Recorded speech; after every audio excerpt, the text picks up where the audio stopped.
Gentlemen, welcome back to MGTOW Money. Today's topic, he should buy an S doll instead. Before I get to that, thank you to the Patreon supporters of this channel. I appreciate everything that you are doing for us.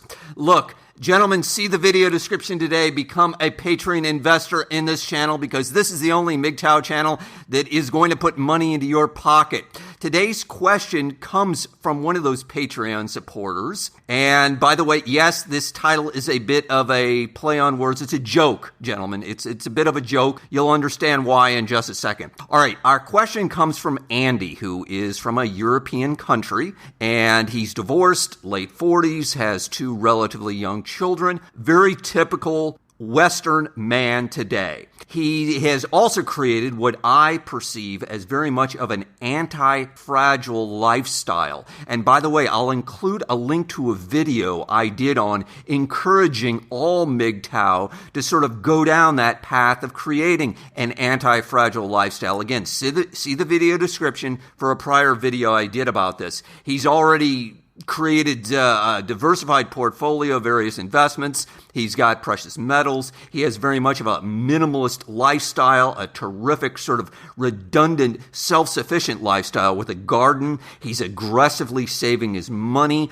He's prioritized his health. He's on this 1 meal a day plan. And by the way, there's a lot of literature and research being done on fasting, on caloric restriction, etc., in terms of the health benefits. Again, men, I encourage you to consider these types of ideas, research these types of ideas. As I've mentioned numerous times in the past, nothing is more important. Nothing is more important than your health. All right, let's get to his questions. He actually has two of them. And again, as always, I encourage you men to leave your feedback. What would you tell Andy to do relative to these two questions? One is sort of a general question. He just says, how can he streamline his lifestyle? How can he streamline his MGTOW lifestyle? And by the way, again, I want to emphasize, Andy, you were doing awesome. Man, I couldn't believe it.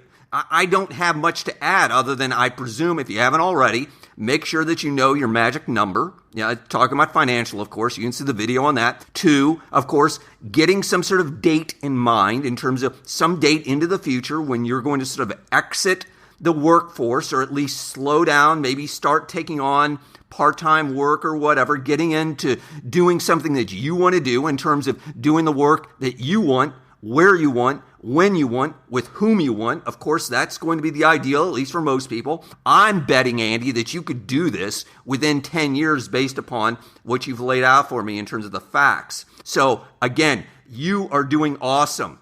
Quick summary, again, make sure you've got your magic number in mind, tie some sort of date to that. In addition, I might add, you might want to consider, again, if you haven't already, some sort of plan B. Again, this is purely up to you. This might apply to some men more than others. Some sort of plan B relative to a geographic move once you hit your late 50s, early 60s, etc. Again, totally up to you. I know a lot of Europeans, for example, they end up retiring to Portugal, the south of Spain, Argentina, Southeast Asia, etc.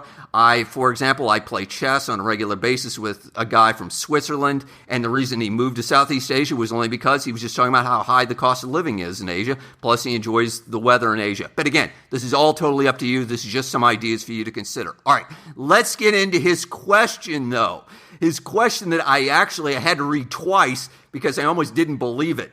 And I'll get to his question right now. He said, quote, should I buy a used convertible? And frankly, I nearly fell out of my chair when I read it, only because I've been down this road not once, but twice, decades ago in my past. Yes, putting my bias right up front, I've actually owned 2 convertibles in the past. I was a convertible aficionado for a while, needless to say. So, however, with all those facts in mind and knowing Andy's age again and his lifestyle, etc., I was shocked to even be thinking about doing this. And it was clearly not something that if I were in his shoes that I'd be doing. However, I really thought through this question because this is an excellent one. So I want you to consider this, men, more in a global perspective before you're making a large material purchase. One, Andy, I hope you're going to consider, of course, all the consequent cost of your purchase. It's more than just purchasing the automobile, of course. It's purchasing the automobile, the maintenance that goes along with it, the gas that goes along with it, the increased insurance costs, etc. Again, just making sure that you include all the consequent cost. Also, you might want to consider how often you actually are going to be using this convertible. In other words, break down the cost per use. In other words, if you're only going to use it once a month,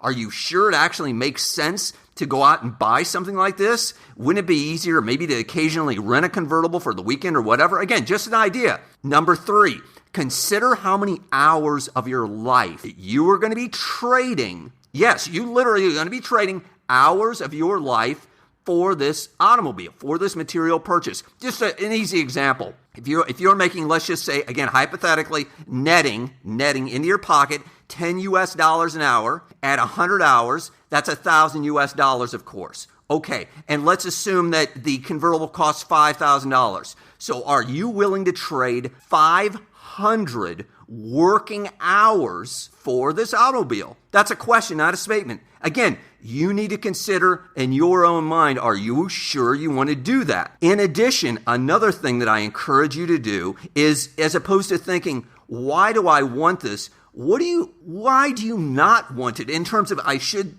phrase it another way, what are you trying to avoid by obtaining it? Yes, there is something definitely you're trying to avoid. Are you trying to avoid boredom? Are you trying to avoid something else that's lurking in your subconscious? In other words, you've really got to sort of think about, what am I trying to avoid? What do I not want here? Because let me give you the most important question that you need to be asking.